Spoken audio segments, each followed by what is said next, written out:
Қайырлы күн, достар. Сіздермен бүгін тағы да Тарих мектебі каналы келесі тайпалар туралы тақырыбын ұсынады. Темір дәуірінің сақтардан кейінгі ең ірі тайпасы болып, тарих сахнасында үйсіндер мемлекеті келеді. Ендеше бүгінгі сіздерге ұсынатын тақырып үйсін мемлекеті.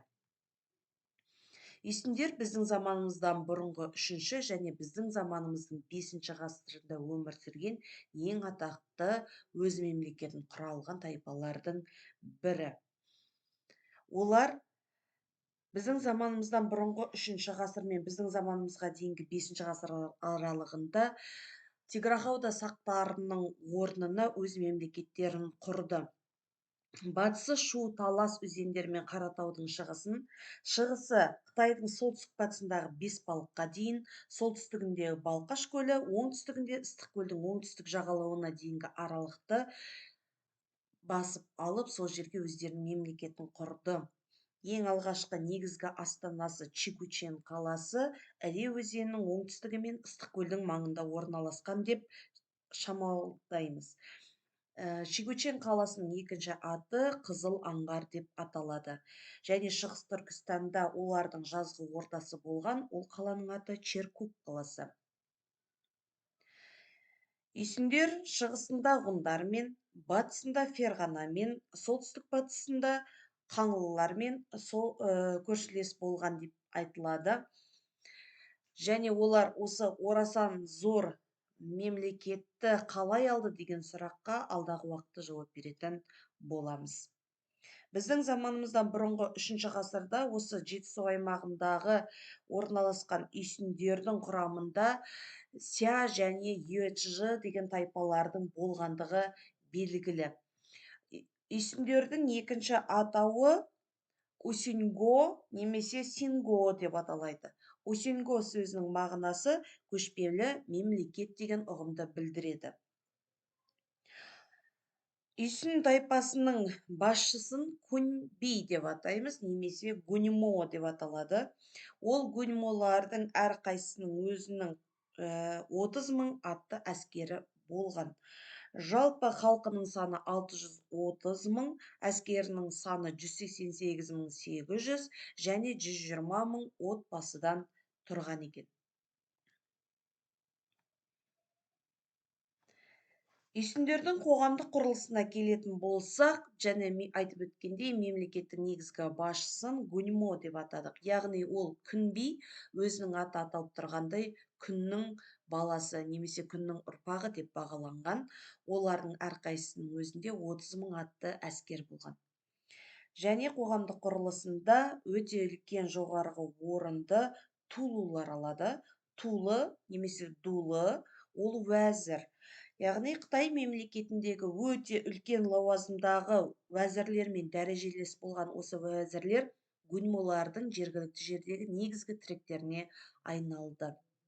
Сонымен қатар уәзірлерге оңқа билер бағынышты болды. Оңқа билер сот қызметін атқарушылар еді. Бектер, олар гуньмоның негізгі тірегі, олар әр тайпаның жеке көсемдері, олар өз тайпаларының ішіндегі әлеуметтік мәселелерді, халық арасындағы мәселелерді шешіп отырды. Егер осы бектер шеше алмаған мәселе болатын болса, ол гуньмоға жүгінетін еді.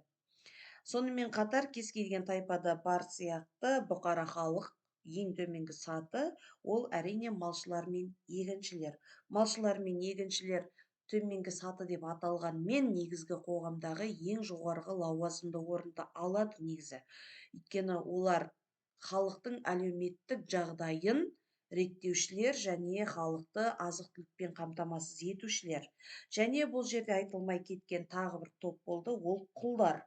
Яғни құл дегеніміз соғыс кезінде тұтқынға түскен екен, және оларды көбінесе үй шаруашылығында ауыр жұмыстарға пайдаланып отырды. Енді осы гуньмолар туралы қандай деректер бар? Қытай тарихшысы Сыма Цзян өзінің тарихи жазбалары еңбегінде мынандай мәлімет қалдырған. Үйсіндердің басшысын Гуньмо деп атайды. Оның әкесі Сюннудың батыс шекараларындағы шағын патшалықты биледі. Сюну оның әкесіне шабуыл жасаған кезде Гуньмо туған. Әкесі оны далаға тастап қашып кеткен дейді. Тұмсығымен ет істеген қарғалар оның үстінен айналып ұшып жүрді, және қасқырлар оны емізді. Шаньюи, яғни сюнулардың билеушісі, бұған таң қалып, мұндай ғажап нәрсені санап, оны тәрбиелеп өсірді дейді. Сонымен бірге біздің заманымыздан бұрынғы 107 жылы, яғни біздің заманымыздан бұрынғы 2 ғасырдың аяғында Үйсен Гуньмосы Қытай ханшайымын қалың мал ретінде 1000 жылқыға бағалап үйленді. Ханша өз елін сағыныш сезімін білдіретін аққу әні деп аталатын жыр шығарады деп есептейді. Өйткені үйсіндер Қытаймен тең құқықты дәрежеде саяси сауда қатынасын жасаған. Сонымен бірге осы Сыматян деректері негізгі шынайы дерек ретінде алатынымыздың бірден бір себебі, Сыматян өз еңбегінде мен құрметті ақсақалдардың Хуанди жайлы айтқан әңгімелерін тыңдадым. Олардың сенім ұғымы әртүрлі болғанымен, айтқан әңгімелері көне жазбалардағы деректерден алыс емес және шындыққа жақын деп жазып кеткен екен. Үйсіндер туралы келесі дерек Қытай елшісі әрі тарихшысы Чжан Сянның еңбектерінде берілген. Чжан Сянды біз алдыңғы тақырыптардан жақсы білеміз, өйткені ол Жетісуға барып үйсіндер туралы алғашқы хабарды алып келген тұлға. 13 жылда қайтып келіп, Қытайдағы осы үйсіндер туралы мәлімет әкеліп, сюну ғұндарды тұтқында болып, оларда 10 шақты жылдай қызмет атқарған тарихшы еді. Оның еңбектерінде үйсіндер былай деп аталады. Қазір үйсіндер күшті елге айналыпты. Мол сыйлық тартулар ұсыну арқылы үйсіндерді шығыстағы ата мекеніне көшіріп әкелуге, оларға ханшайымымызды ұзатып, күнбимен құдандалық байланыс орнатып, ғұндарға қарсы қолдануға болады деп жазған екен. Алғашында олар ғұндарға тәуелді болғанымен, кейін күшейген кезде олардың қол астында болуды қаламады. Сөйтіп шығысында ғұндармен, солтүстік-батысында қаңлылармен, батысында дауаниямен және оңтүстігінде әртүрлі тұрақты иеліктермен араласып тұрды деген дерек жібереді. Осы Чжан Сян біздің заманымыздан бұрынғы 119 жылы елшілік ретінде үйсіндерге екінші рет келеді.